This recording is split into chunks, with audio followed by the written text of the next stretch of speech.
Good evening, everyone. Welcome to the DragonCon Urban Fantasy Tracks discussion of episode 18, Despair of Supernatural. I better add that. And we are getting down to the wire here, but we have a lot to discuss. For those of you watching with us at any point this evening, if you have any comments that you would like to make or questions for the panel, please go ahead and add those in, and we will be watching for them and we'll answer them. We have a lot to talk about tonight, you guys. Oh my gosh.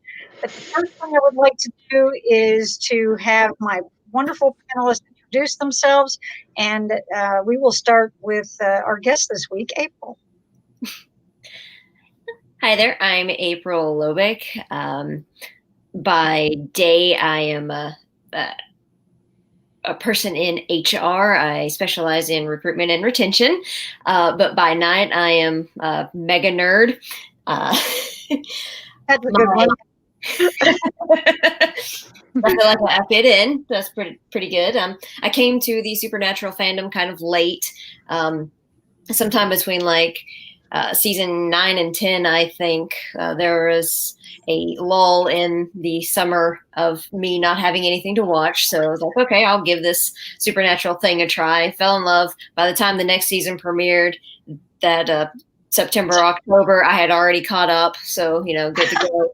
So I feel like it's really fitting that I'm a part of this panel as the third to last episode. So just jumping in late to the bandwagon. There you go. Well, we're happy to have you. Thank you for joining us. Marks. Thank you for inviting me. Yeah, I'm Marks Pyle. I'm an indie filmmaker. I'm co-host of the podcast Genretainment.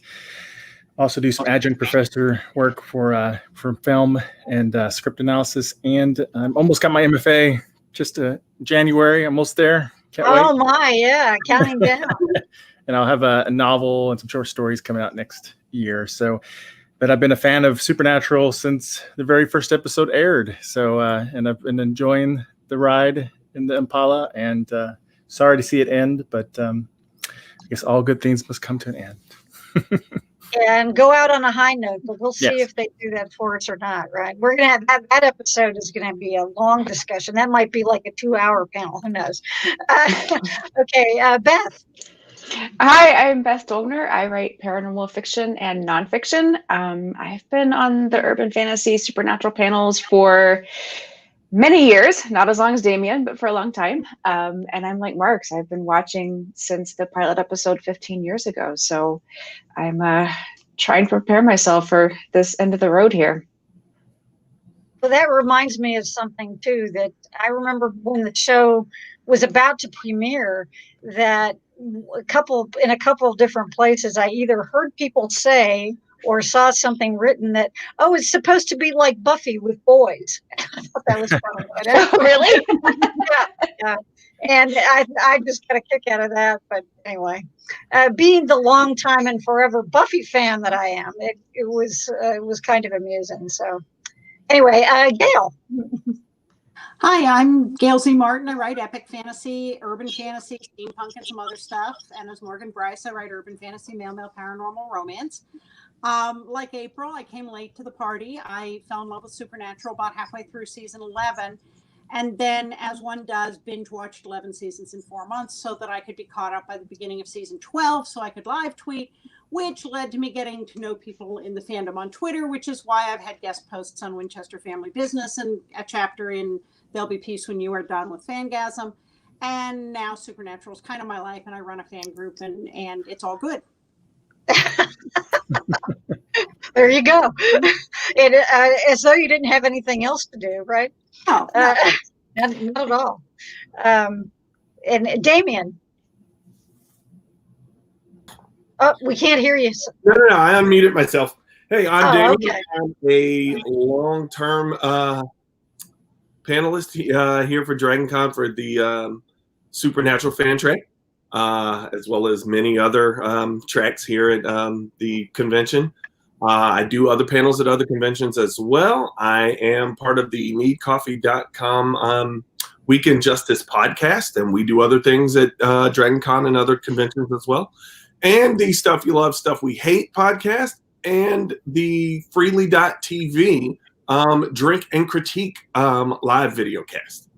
So I wear a bunch of different hats, even though we joke about it. I started out as the guy with no podcast. And then somehow I'm Chuck. I'm everywhere. Well, and we're very glad. And I will say that even though you do get used by other tracks at Dragon Con, especially in person, I mean, when we are meeting in person, that I have first dibs, I'm pretty sure. So I think, most definitely. So yes. This is why I get the 12 o'clock midnight message when most normal people are asleep at con. I get the, hey, can you do this panel at X time message from Carol. Yeah. Did I do that to you? Yes. And it's partly okay. It's not like I'm not going to bed till 3 or 4 anyway. So like, right. I'm in the Marriott lobby. Okay, I didn't remember doing that at midnight, but hey, you know, time is relative when you're at Dragon Con, right? Right. So, or when you're, you know, pretty much any time anyway now. Now, the first thing I would like to start with tonight is that it seemed to me as though during this episode, at least 3 of our main characters they got to have a quote or maybe a couple of lines that I feel really describes them, you know, that was kind of embodies what their character is like. And what I wanted to do was I'm going to read those out. And then I would like each of you, when it's your turn, to pick one of those and to say whether you agree or disagree. Okay, it's not a test, it's just for fun. Now, there were 2 things that Jack said. One is in the very first scene, and we, you know, that was the, you know, the tail, we pick up at the tail end of what happened in the episode prior. And he's telling everybody, I don't want to hurt you. Don't let me hurt you.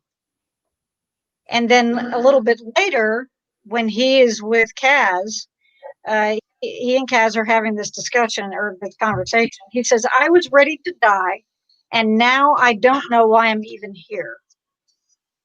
Those were Jack's, okay? For Dean was talking to Sam and explaining, you know, this was in the beginning of the episode as well, when he's explaining about how he'd kind of gone off his rocker, which we did spend a fair amount of time discussing last week. He says, I just couldn't stop. I could smell Chuck's blood in the water and nothing else mattered. And, you know, we talked about how he'd been so singularly focused. So again, that's the Dean quote. There was a very brief Sam one, but I'm not going to add that one to the mix because, you know, don't need to go overboard here. And then Kaz, he tells Jack, we don't care about you because you're useful, because you fit into some grand design. We care about you because you're you. And he says that to Jack. And then when he's carrying Dean, who's having his heart squeezed by Billy through the bunker in the basement, he says, I've got you. And aside from, I mean, that's kind of, to me, that kind of speaks to just kind of the way Kaz is with everybody. He's their backup. So I'd like to hear what you guys, I mean, do you guys disagree? Did you find any of those to be particularly, do you agree with me in my assessment of those quotes, or did you find that I'm just way off base and you completely disagree? And April, you're the guest, so I will start with you. Oh, thank you. Yeah, I know. Everybody's is the one from Jack that I was ready to die and I wanted to die. Right. And the reason I'm picking that is because I had it written down as well. So I was ready.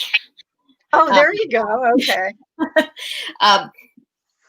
So I don't know about agreeing or disagreeing, but it got me thinking about the whole, like, just using death as a plot device. And how it's easy to die. Like that's the easy answer.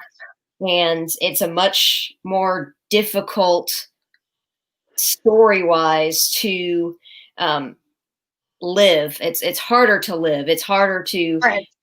come out on the other side and live with the consequences, like whether that's survivor's guilt, whether that's having to put everything back together, coming out on the other side to this vortex of uncertainty that, by nature, you don't know what's going to happen. With death, that's certain. Well, for the most part, anyway, not necessarily on Supernatural when death itself is so. Whew. Right. Now I'm gonna use that again now. I like that vortex of uncertainty. If that does not describe the show, I don't know what does. So that's good. Very good. Thank you. And Marks, what about you? I liked Dean's quote you used.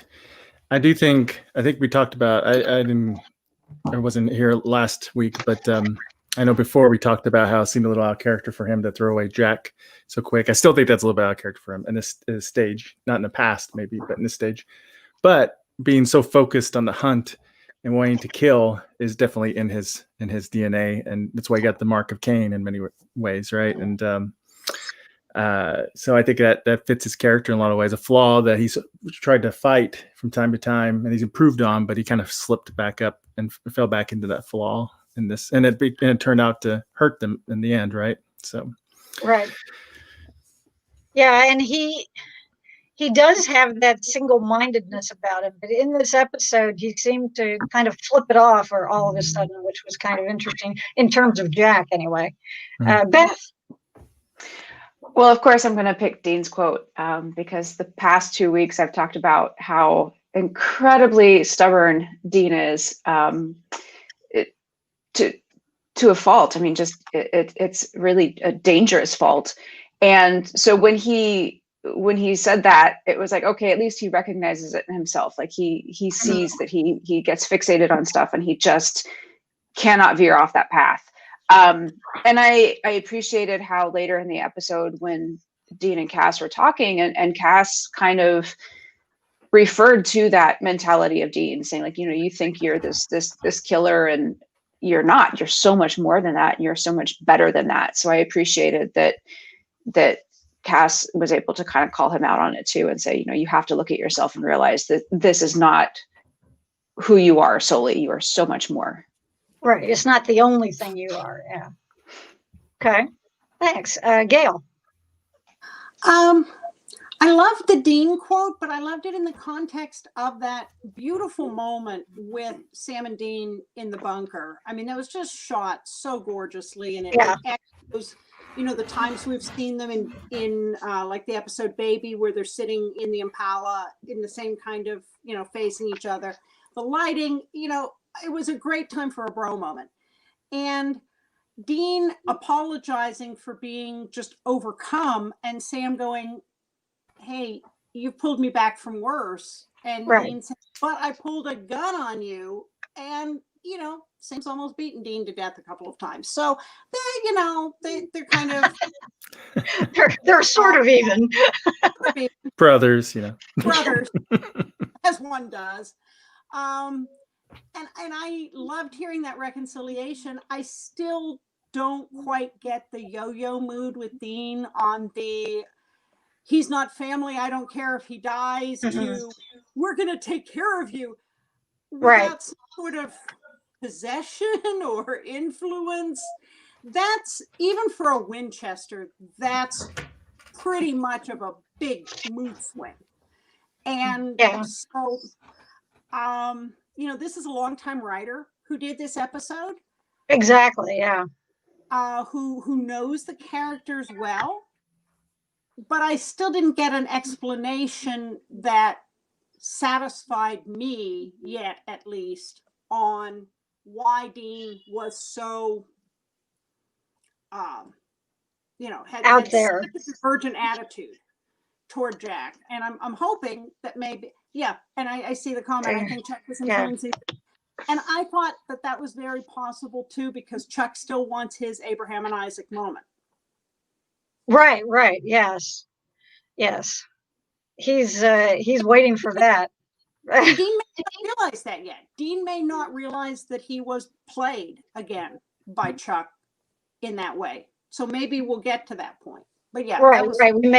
We may get some kind of confirmation of it, as you're saying. So, okay, Damien. Okay, so to the points of everyone that has already spoken, I'm definitely going to go with the Dean quote. Okay. Just because it feels like we got more out of it, both from the terms of the conversations between Dean and Cass toward the end of that sequence, and the conversations between Dean and Sam. I believe that one of the things that came before it that someone spoke of was, you see yourself as our enemies see you, right? And when he has when they have that conversation, it starts part of that, where you continue later on, and it's, hey man, I was played by Chuck again. To Renita Goyle's point online that was just posted, part of that is, I'm almost certain some of that's being driven by Chuck. Throughout this whole episode, there are a few things that came up, obviously some fairly large things, where it's like, wait, it wasn't you? I'm like, no, Scooby Gang, it was not her again. It was X over here. And it's like, when he's pushed completely to that point of snapping, he's in the mode that he's in, right? And you see how easily Sam just kind of shrugged it all off. Right. Yeah. Like, look, man, we've been down this road, especially with the end of everything happening. I can overlook this. Like, right. Yeah. We got bigger fish to fry. Especially when you consider we've just lost a bunch of people as well. I'm not going to hold on to that right there in the middle of a moment with everything that's going on. We don't really have the time for it. And quite frankly, we're losing a lot more. Exactly. And so, well, as you were saying, and as I mentioned, it's kind of like, well, we've got bigger fish to fry, so we'll work out our other issues a little bit later. And when you made reference to that, I just want to, I'm sure everybody will have the same reaction I did to that, the scene when the people disappearing in supposedly safe space. Before, and how that was all juxtaposed with what was going on between Dean and Billy. And we're finding out that it isn't actually Billy, and we're like, oh crap. I mean, game, or everybody's fair game anyway. But when you see Charlie disappear, and when you see Bobby disappear, and it's like, okay, well, we've already lost them once. Do we really have to do it again? But then Donna, it was like, oh my gosh, and I thought, oh man, I hope we're going to see some of those people back, but we will discuss. That's another issue that I would like to cover a little bit later in our discussion here. Now, you guys have spoken a lot about Dean, and one of my questions is that with Kaz's speech or revelation, or the revelations, has when they're talking, or when he's talking and Dean's listening, like with his eyes getting big, aside from what the big revelation was to us, do you agree? I mean, we don't necessarily need to go there at this point, but do you agree with his assessment of Dean, saying, okay, you are the most selfless person I know. Everything you've done for love. Did you find that the stuff that he was saying was accurate, or did you feel that it was maybe a little bit colored by his own feelings? Or what was your reaction when you were hearing these things? And Marks, we'll start with you this time. I mean, to a certain extent, right? Like, he does a lot of stuff for the love of his brother, and He's always motivated to protect his brother or protect other people. I mean, he's also quick to temper. He's very stubborn and gets Right. angry. So that leads to problems. But he is, so I guess like one of his greatest personality strengths is that loyalty to people he has. But one of his biggest weaknesses is his temper. Sometimes gets out of control. Gotcha. Okay, Beth. Yeah, I mean, Dean is no angel, and certainly he's made selfish decisions in the past, and certainly rash decisions, which I think, like Mark just mentioned, his temper, I think a lot of times drives his actions, and that can really put him in a bad spot. But when it comes to it, yes, Dean is extremely loyal, and he is selfless, and he is, usually he's right there to have Sam's back. So I think, Cass kind of making him sound like he's the hero of every story. Oh no, of course he's not. But I mean, right. I guess if I was having a conversation like that with somebody, I would probably play up their strengths a little bit too. So I'll give him a pass on that. Yeah, this is a nice comment here. I will.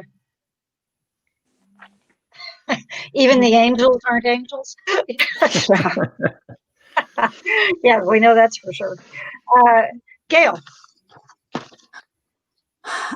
I think that Cass's comments to Dean echo what we've heard throughout the show, and that is Dean, for all of his heroics and for all of the good he's done, has still a very damaged self-image thanks to John and thanks to some of his early experiences, and that whole idea of being daddy's little blunt instrument and not having any thoughts of his own, and he's very, I don't think he's ever really gotten over that, although he's aware of it and he's tried. There's a difference between getting past that kind of childhood damage and knowing that it's there and compensating for it. And I think Dean compensates for it. I think the anger serves him well much of the time because of what they do for a living. Right. First, yeah. in touch with your feelings later, no time to get in touch with your feelings if you've been eaten by a werewolf. So I get that. And that's how he was raised. So I didn't think that those comments by Cass were over the top, because as an angel, at the times he's had his powers and all the times he's fixed both of the Winchesters and meddled enough in their minds to know what they actually think. I think he has probably a better idea than anybody but Sam of who Dean is. And in some ways better than Dean himself, because, or at least different. I think Dean discounts all the good stuff and emphasizes the bad stuff and the failures, and can't let himself off the hook for the times he didn't win 100%. And so I think Cass knew what he was planning to do, and Cass was going to get his message in here knowing it was going to be his last time to deliver it, even if Dean didn't realize that was what was coming yet. And that's what we do when we're saying goodbye to somebody, is we try to make things right, and we try to make it a little easier for them to go on without us. And I think that that's where Cass was coming from.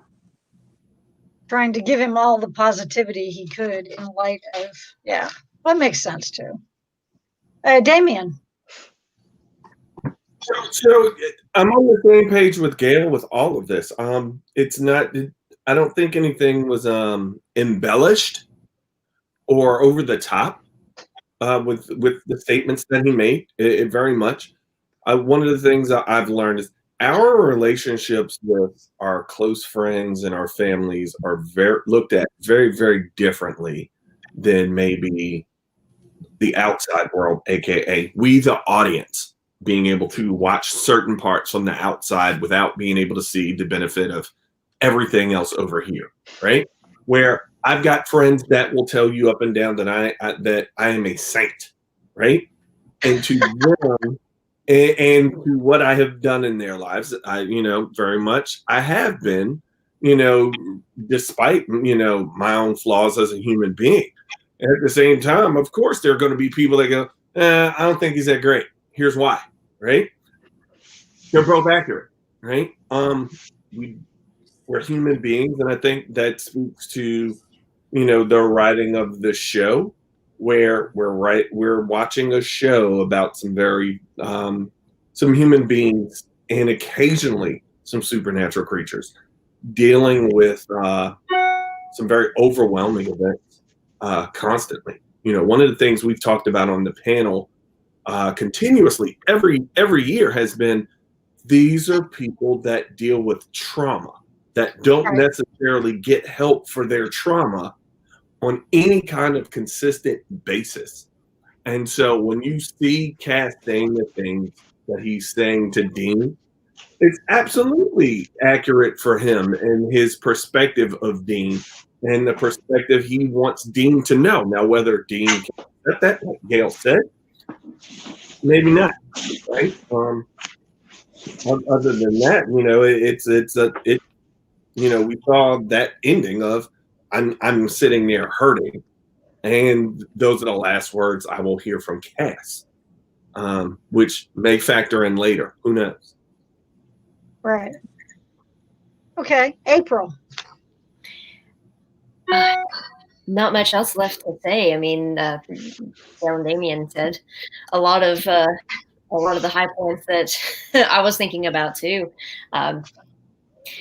It is Cass's truth that he was speaking. Like, that is what he sees in Dean. That's why he fell in love with Dean. Whether that's a romantic love or brotherly love or whatever, that is where his love for Dean comes from, is seeing that kind of reflection almost, because he sees Dean's love, so he can love that back. Now, I don't think that Dean's love is a pure love. I think that there's the trauma. There's so much history, years and years of being stuck in hell, having kind of a crappy childhood, all these things. Just a little. All these things add up to where you're not going to have a person who is, puppies and rainbows kind of love. That love is going to be hard. That love is going to be gritty.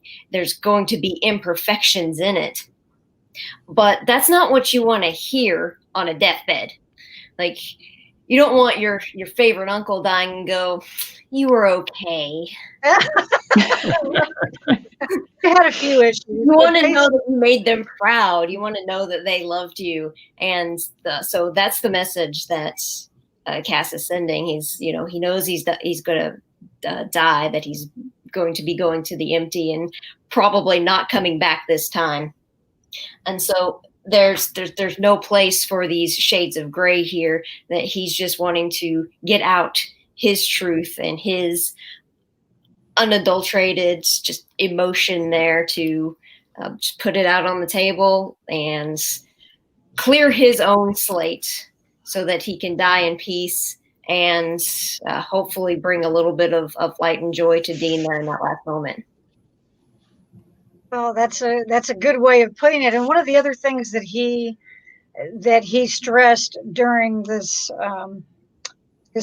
speech or admission or whatever you want to call it, was that he talks about how much Dean changed him, or how much knowing Dean had changed him, because he really had no direct knowledge of what it was to be human. He had an idea of what humans did, but he didn't really know what it was like to be one. And, if you're going to learn from anybody, you may as well learn from those guys. Here's a comment that Melissa had, that about Dean was willing to be locked in a box at the bottom of the ocean for all eternity with Michael in his head. That's love. So, yes, and that's a good point. Yes, definitely. We didn't get to see Cass say goodbye at all to Sam or Jack, which is kind of big.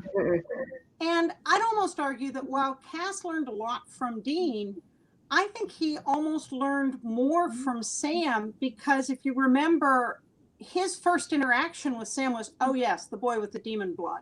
And considering Sam an abomination, and how he saw Sam in such black and white terms that he couldn't possibly be good. And over the years, he came to really reconsider that. And I think that's a bigger movement for an angel of the Lord than the respect of he had for a fellow warrior. Dean, Cass says that he led armies. Dean has led his own kind of armies. But Sam taught Cass that just because people are broken or imperfect or impure, that they can love and have a purpose and be completely worthy. And that, to me, is at least as important a lesson as to what he learned from Dean, and maybe a harder one to actually take to heart. Right, and that does serve as a kind of an introduction to to that whole idea of learning what it means to be human. That seeing that like you've got an extreme there. You've got the boy with the demon blood, so you've got he's actually two things at once at that point. So I guess since we're on this discussion, we'll go ahead and address it, because I know people will wonder what's wrong with me if I don't bring it up. I think that she even watched the episode. But did in that his "I love you," do we take that as being what it seemed that he was admitting, as you were saying before, April? Was it romantic? Was it? There's also the fact that he's an angel, and there's the divine, like the divine love, or is it a brotherly thing, or are we supposed to draw our own conclusions, or how did you feel? Did you feel as though it was a pretty definitely coming down on the side of yes, it was a romantic admission? And Beth, we'll start with you. I don't know. I feel like the writer purposely left it kind of ambiguous. And actually, he was probably halfway through his speech before I realized he was giving Dean a goodbye speech. And my husband was actually like, he's going to die. He's about to die. And I was like, no, he's not. It's fine.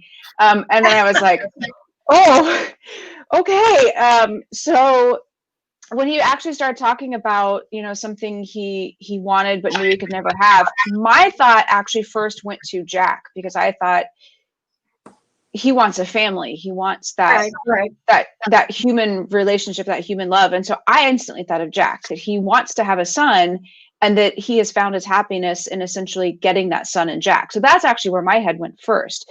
And then as the conversation kept going, I was like, oh no, this is addressed toward Dean.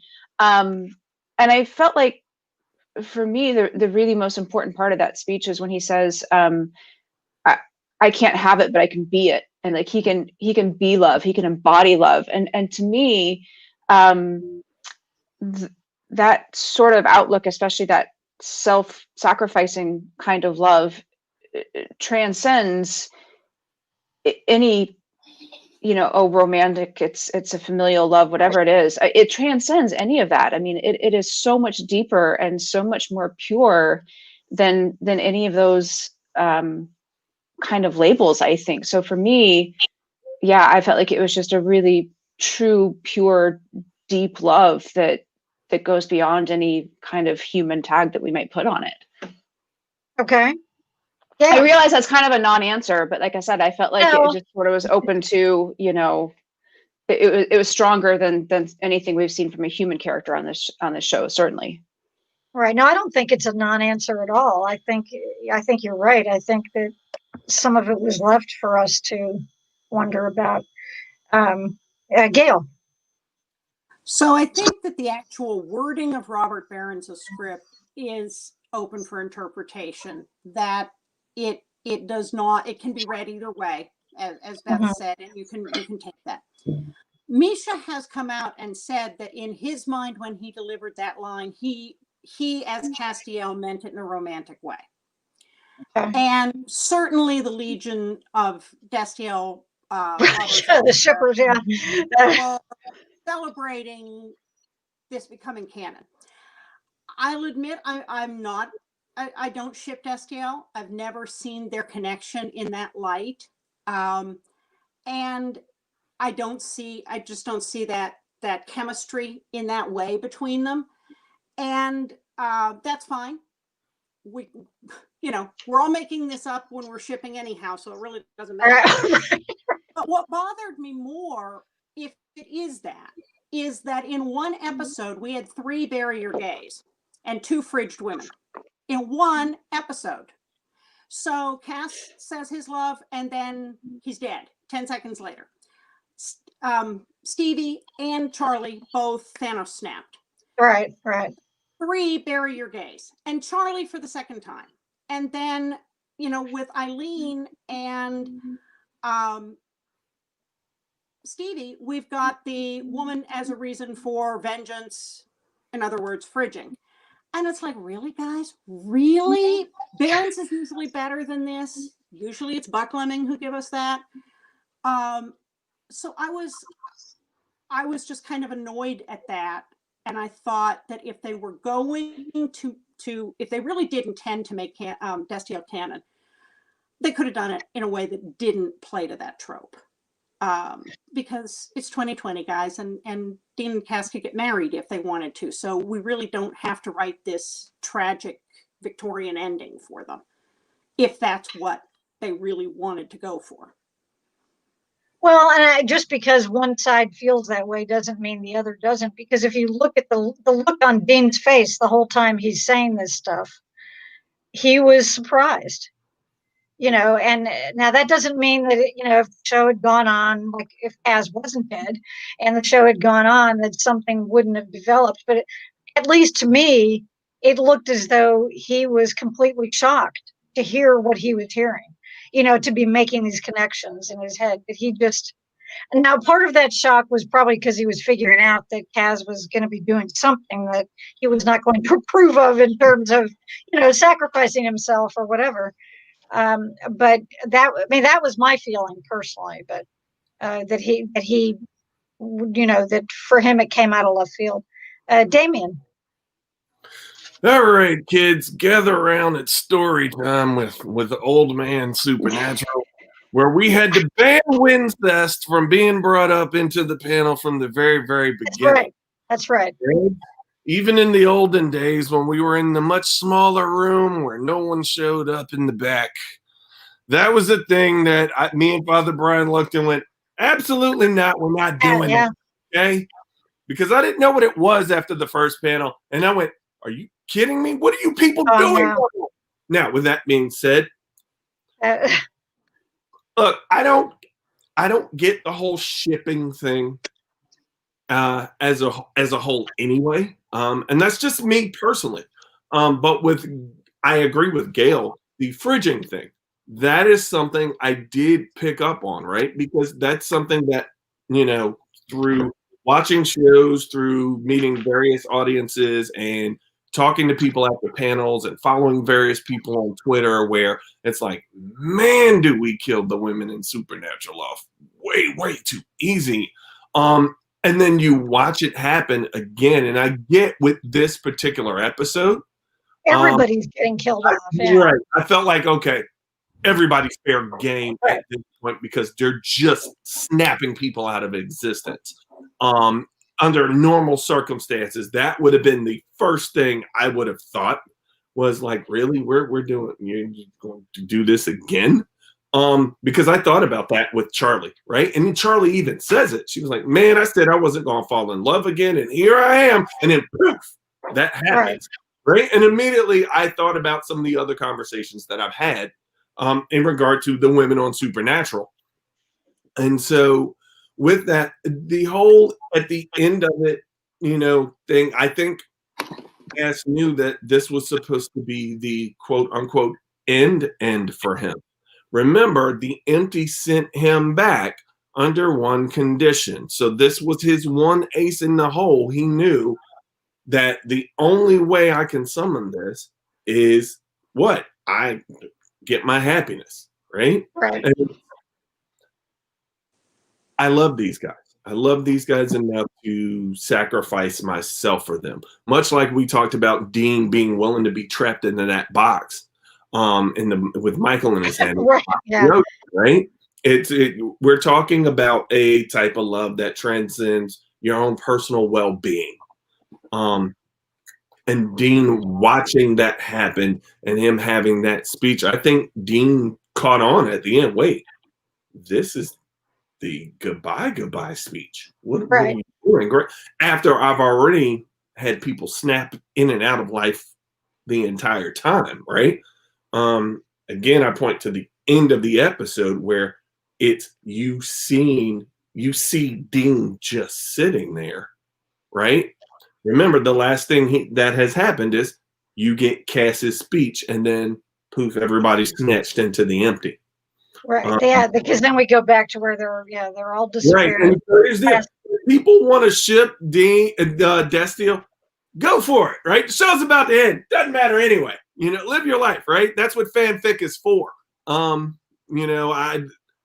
I personally get it? Absolutely not. But if that's what you perceive and that works for you, cool. Ship it, fanfic it, have fun with it.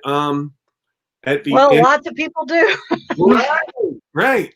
But for the love of God, we are not doing Wincest ever. No. You'll get blocked. You'll get blocked. To be honest with you, that was something I've never in the room and go remove this person and don't give them candy.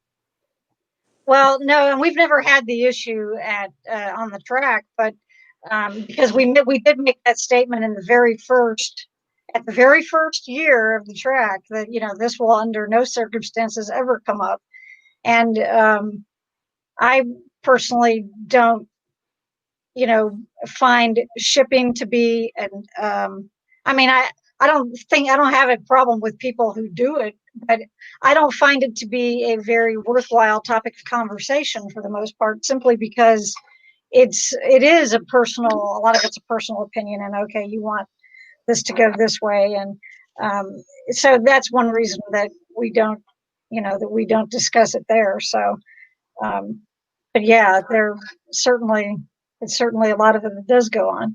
April. Can I a conspiracy Yeah. came to mind while Ian was talking?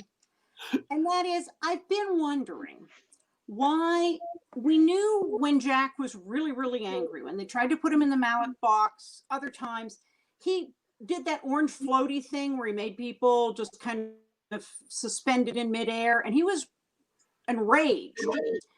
He didn't Thanos snap them. Why then did he Thanos snap Mary? We didn't see him Thanos snap Mary. What if Chuck did it to set up Dean? Yeah, that's a very good question. Jack could have just had her floating in the orange stuff.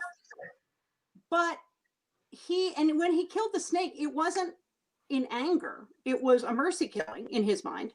So what if while his back was turned to Mary, Chuck Thanos snapped her, knowing Jack would blame himself, Dean would blame Jack, and probably he'd get the end he wanted. Right. Well, that's a good point. Yeah. He could have had his little fingers in that. Oh, and to go back to one thing that you said, Damien, that made me that when you brought up the whole Wincest idea, to be honest, I didn't even know what it was. And I've watched the show since the beginning, but until the track was formed, and until like season 8, I'd never even heard of it. I had never even heard of it. And one of the other track directors mentioned it to me, and I was like, what? But anyway. And as I said, I've watched the show since it started. About Supernatural, which was posted 20 minutes after the end of the first episode, was indeed Wincest. What? Oh my God. Wow. I know, we're all just like, oh my God. Okay, well, we'll go past that. In April, it's your turn to talk about the Kaz admission. All right, coming back. Yeah. Yeah, take the shivers off. Everybody get to wiping that. I saw this speech as not only Cass professing his love for Dean, but I felt that this was a love letter to the fans, because there are such fanatical fans in the Supernatural ecosphere. And they had this thing that they wanted to happen that, seemed to them like it was plausible, that has been built up. And so giving them this is kind of like a, hey, thank you for sticking around for this many seasons. Here's your gift. You were right all along, people. We may not have planned it this way, but you were right. I don't think that romance in Supernatural is their forte at all. No, they're not good at it at all. They're not good at it. I do not feel any chemistry that was happening between Eileen and Sam. I don't think there's ever really been a quality love connection on Supernatural, and having it kind of thrown in there and these last few episodes seems almost forced. And so I choose to think of it as just a giveaway to the fans, like, oh yeah, you were right, you cool. Okay, well, that's fair. I mean, but then one wonders that if they were, that the people who were invested in that whole idea and that whole concept, how did they feel about it? I'm guessing that probably they felt a bit cheated here and there. But I don't know, because I haven't seen any chatter about that at this point in time. But anyway, and Marks, what about you? Yeah, I mean, I feel like it was probably like a kind of a wink to those fans in a way the writer was doing. Otherwise, he would have worded it a little bit differently, I think. And I think it could have been an interesting storyline if they were going to go that way. Then, if I knew it was going to go that way, I would have foreshadowed it some in that season, showing some he knows that his love to Dean probably can never be returned. And we don't know if angels even have genders, really, necessarily. They're just jumping in bodies. Well, that was the other thing I was thinking about. Yeah, after the episode. Good point. Yeah. So, I mean, that is a whole thing I never really ever explored or ever thought about exploring. But I do think probably the writer was doing that as kind of a wink to it, so you take it either way you want, kind of deal. Because otherwise, I would have made it more clear if I was going to write it that way.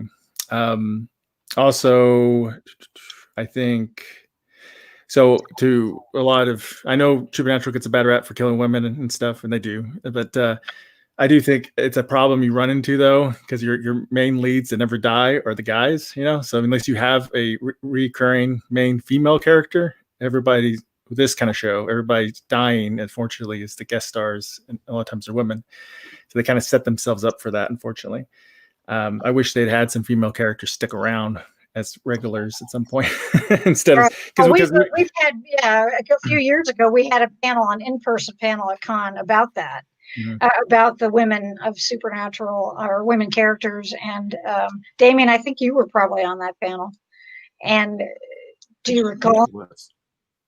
I can't remember. Well, this was several years ago, but in any case, it's a valid question, and we will be revisiting that topic again. Yeah, and they compound it because Cass is a regular, it's another guy. Right. Jack is a regular, is another guy. So. And even they die, they just happen to come back all the time. So, right. It is Supernatural after all. Yeah. So that's unfortunate. And we could have got the great spinoff. It would have been all women. It would have been fantastic. It would change dynamics a lot. But also with the snap thing, I just feel like it's like Thanos with the Marvel. It would have been it was sad to see, especially when Spider-Man passed away. It was very, very heartbreaking. And in this, it was very heartbreaking to see some of these characters die. But I also just figure they're probably not going to stay dead with the snap. Whenever you do I agree. Yeah. So it was just a way to kind of make us to up the stakes. You know, if they don't save the day, then they're all gone. So apparently the whole world. Yeah, Got apparently raptured. so. And we're actually going to talk about that in a minute. But one thing I wanted to talk about briefly first is that we do have a comment here from Rosie that was kind of in response to something that we were discussing about wondering how did these people feel, but about if it was a nod and a wink to the fans, that there's not really enough time left to giving away episodes to the fans. But I suppose that's true, but they may have intended to send Kaz into the empty.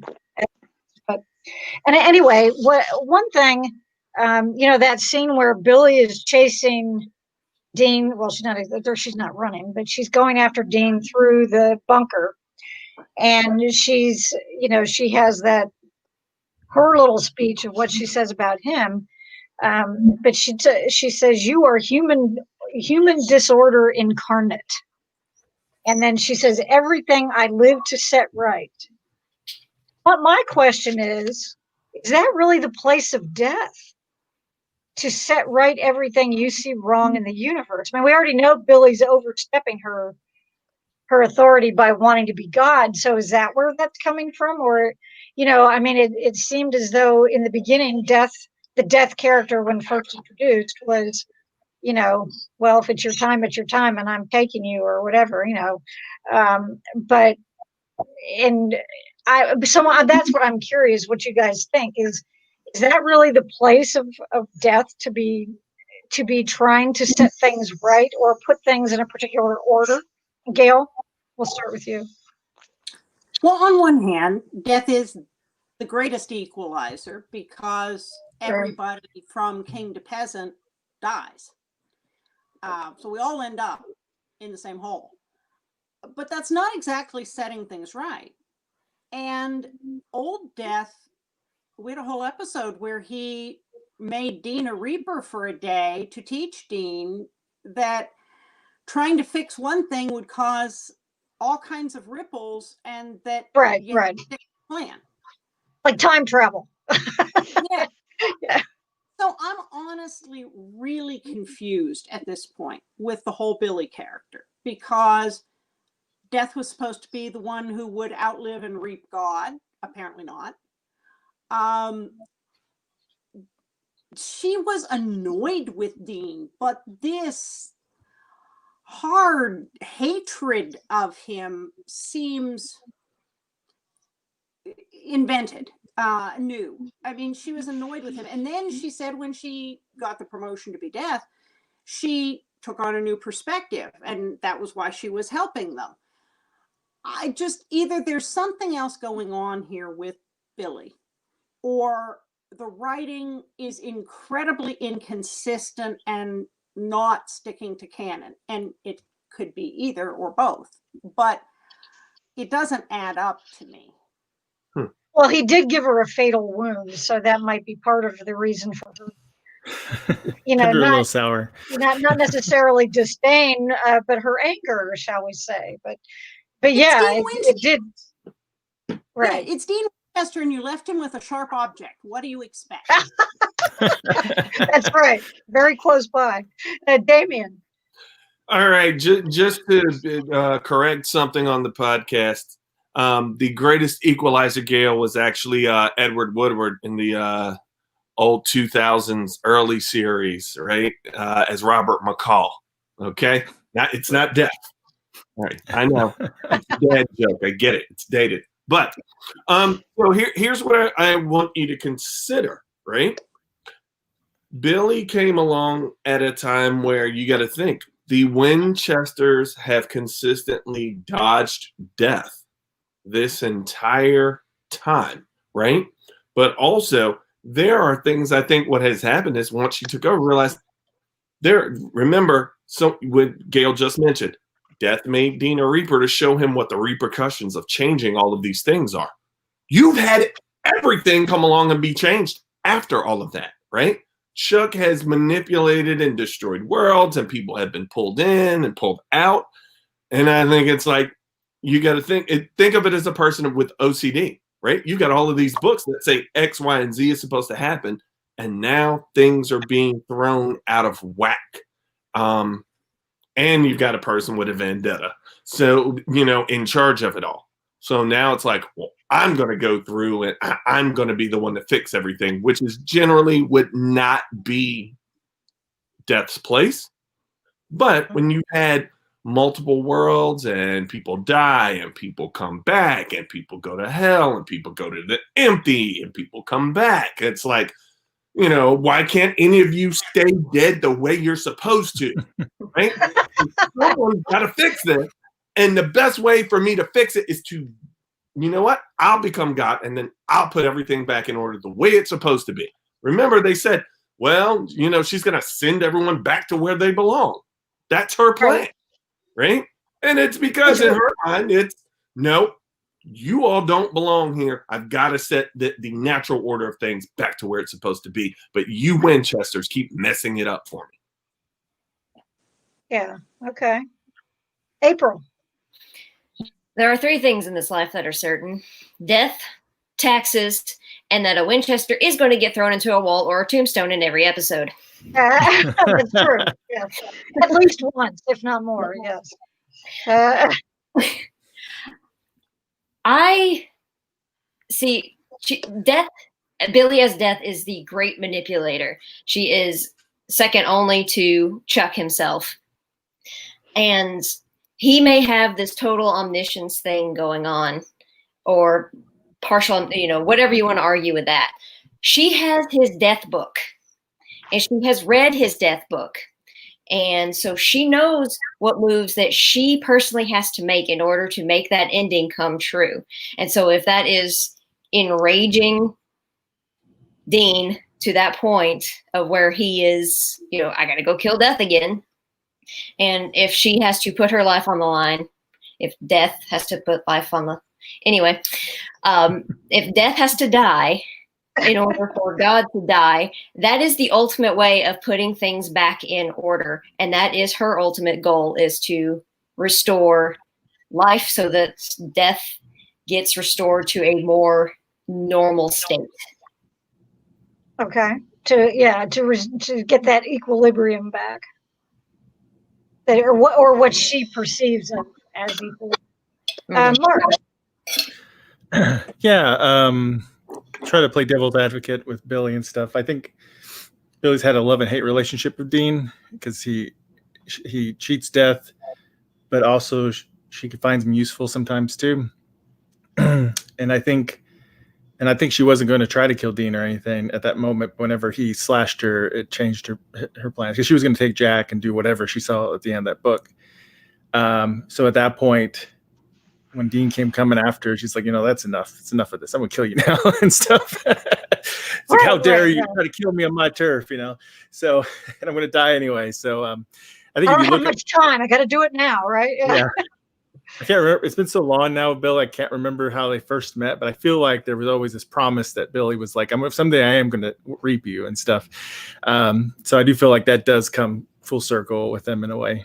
So yeah, but it's not her place to try to be destiny and control everything, but power vacuums create that. And I could see why it's messed up all her job. There's just so much paperwork now. Every resurrection, how much that takes.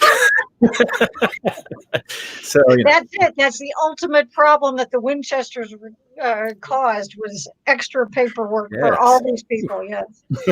Yeah. Even Crowley would probably have thought so. Beth, what about you? I think you guys have already said it. I think that both of the incarnations of Death we've seen on this show just love order, and they want things to go according to plan. There's a system, and as soon as somebody comes along and messes up that order, like the Winchesters, it's just it's really annoying. And yeah, I think that Billy is she's desperate to restore that order, and it's turned her into this really manipulative character, because it's not just the Winchesters. I mean, she's even manipulating the Empty. So she's kind of, Right. I mean, it's interesting because I think as her character has developed, she is becoming more and more like Chuck. So we're seeing some of that kind of that power madness and that the way that power and that drive to have things the way you want them to be can really change one's character. Now we've got, let's see, got a comment from Dolly who says Billy is just frustrated that the Winchesters cause problems in a way UCB can't handle. It's Death's version of going postal. Yeah, she had kind of lost it in that episode. But again, I'm guessing that, having a fatal wound probably didn't do a whole lot for her state of mind at the time. Now, my last question for you guys is, when Jack and Sam come out of the silo and they're looking around and Jack says, Sam, is everybody gone except us? And we get, and then we realize that at that point, it's not just Chuck taking away anybody who meant anything to the Winchesters. He took away everybody. And essentially, I saw this as being kind of interesting, because to me, it's like, okay, you're taking away everybody in the world. If you've taken them, or if you've taken them and hidden them somewhere, rather than, actually destroyed them, but you've just taken them and put them into some little pocket universe or whatever the heck, you know what I'm saying? We don't know. Well, you're taking away everything that the Winchesters have fought for their whole lives, which was to protect people, to protect innocent people, and also to keep from getting, killed themselves. But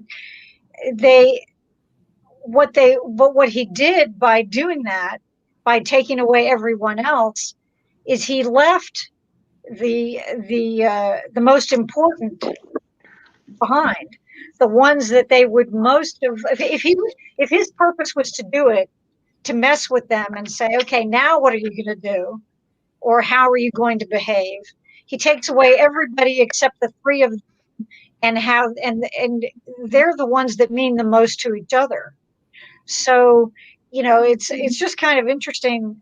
I was just asking myself, well, why did he do it? If he was trying to take away what meant the most to them, why didn't he take away one of them and leave just one person left, or two people? You know what I'm saying? I'm not sure I'm actually making sense in what I'm trying to get across, but it just struck me as being kind of a weird way to test them. Now, of course, we don't know what happens in the next episode. And we have a question here from Renita earlier about, I wonder what Chuck's criteria for snapping people out of existence was. And so that kind of goes along. I think he was getting jealous of all the Thanos memes. That's why he wants. What's that? Getting jealous of all the Thanos memes. That's why. Yeah, that's right. Anyway, so I'm curious how you guys feel about that, in terms of why did, what was what do you think Chuck's end game was to do this to them? And Damien, it's your turn to go first. So I think some of this, though, is to continue to torture them a little bit, right?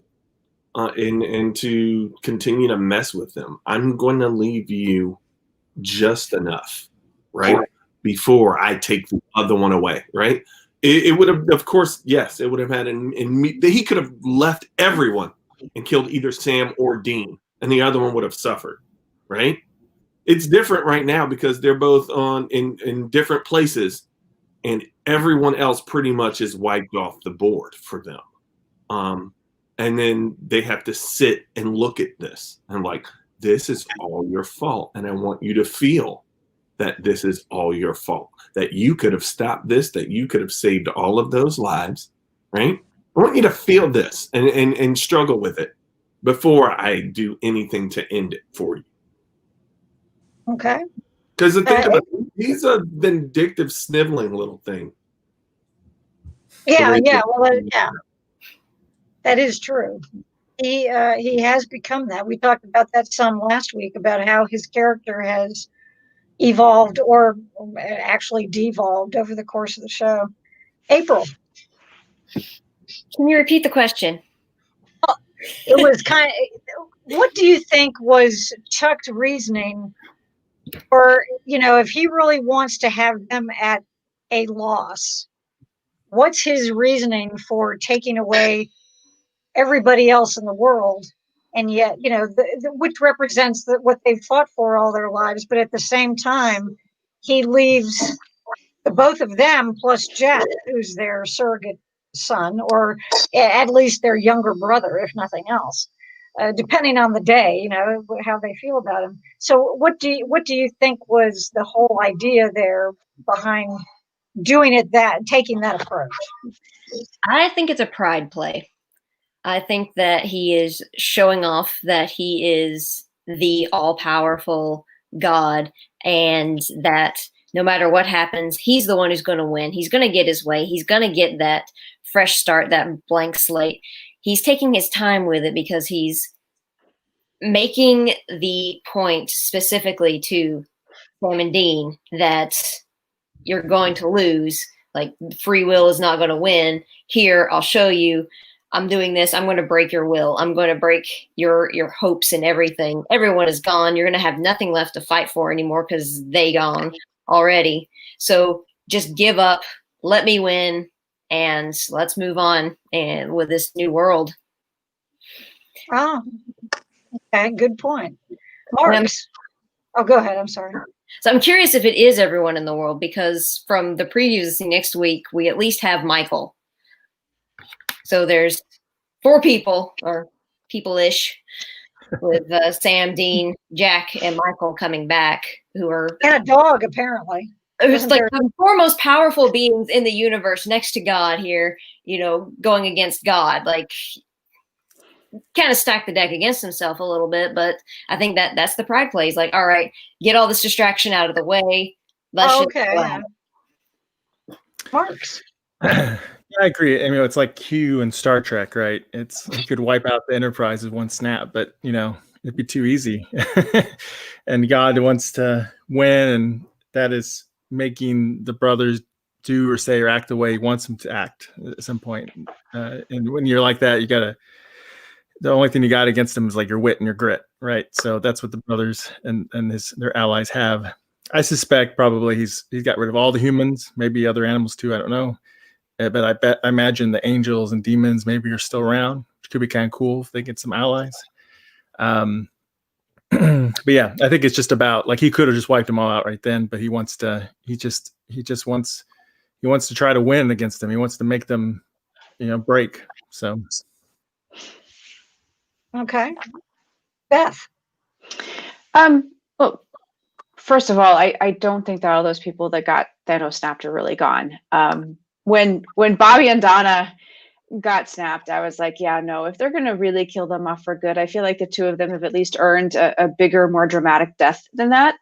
And I don't think the writers would do that to us. At least I hope that they wouldn't. Which is part of the reason that, because I was so skeptical about that when Cass was giving his goodbye speech, I was like, no, it's going to be fine. It's going to be fine. Nobody's really dying in this episode, but I was wrong, I guess. But one of the things that I thought of is that Chuck loves that strife between Sam and Dean so much. I mean, he really, truly wanted Dean to shoot Sam, and was so upset that it went against the plan when he did not. And over the years, we've seen the brothers at odds with each other, seemingly surmountable differences that they can't get past. But the 2 things that always bring them back together are saving people and hunting things. And so I think Chuck's plan might be that if you take away the people and the things to hunt, all they're left with is each other, and Jack. And Jack, of course, is the last person that they had a major argument about and really disagreed on. So I think maybe he's hoping that with nothing else to do, they're going to finally truly turn on each other for good. Okay. Well, we're all hoping not, but I guess we'll find out shortly. And Gail. So very early in season 1, Eric Kripke took Jared and Jensen aside to a park bench and said, I want you two to understand that while there are monsters and adventures, this show is about the brothers. The heart of the show is brothers. And I mean that in the most platonic and brotherly way. Right. They're yeah. What I think Chuck is underestimating is Dean's hardwiring is protect Sammy. And Sam has been trying for 15 years to get it through Dean's head that he is just as intent on protecting Dean. And if you think back to the end of season 1, when John was yelling at Sam for not shooting him and killing him when he was possessed by the LOI demon, and instead choosing to save both John and Dean, and John says, something to the effect of, it's the job that matters. The job's the only thing that matters. And Sam says, no, sir, not the only thing. And so, okay, the rest of the world is gone. Sam and Dean will fight for Sam and Dean. And it was it was his love for his brother that enabled Sam to take control of Lucifer before he went into the pit. All those memories from the imposter. Okay. And Dean's love for Sam has been his driving force through everything. Even all of his bad choices have usually been a twisted way of saving or protecting Sammy. And I think as long as they're both on the game board, Chuck doesn't stand a chance, because I think he underestimates that. And I'm also amused because there is a whole branch of fan fiction called apocafic, and the whole snapping everybody out of existence has shown up in a number of stories over the years. So I really want to see if anyone called it, oh yeah, I read this fic 8 years ago, and that turned out to be the end of Supernatural. Kind of just curious. Now we have some comments here. We have one from Melissa that Cain and Abel, he wants the boys together. So that kind of bears with what you were just saying, and the Beth that you brought up. And let's see, and then we have a comment here, Rosie, truly April, I think it is about Chuck bringing despair to the boys. That was in response to what you had to say. And there are a couple of other comments. Somebody liked your wit and grit comment, Marks. Oh. Yeah, Renita says that describes Sam and Dean perfectly. and it depends on the week, which one's which one's the wit and which one's the grit, right? Yep. And this is a good comment, that Sam and Dean have been burning down the world for each other for 15 years. Yeah. So, and somebody else had a comment here, which I have just lost, but it was about the empty, because we are pretty much out of time. But I did want to say that there was a comment here about that they didn't think that I don't think it's over with the empty. Out it is quiet enough for it to go back to sleep. Yeah, because she even said that. There's too many people. The empty Meg, said there was too much noise. You did this to me. There's too much noise. He said Jack made it louder. We also didn't get to cover anything about Jack's weird new powers, which we didn't see more of, but we really didn't see much. So we have a lot we will be discussing next week.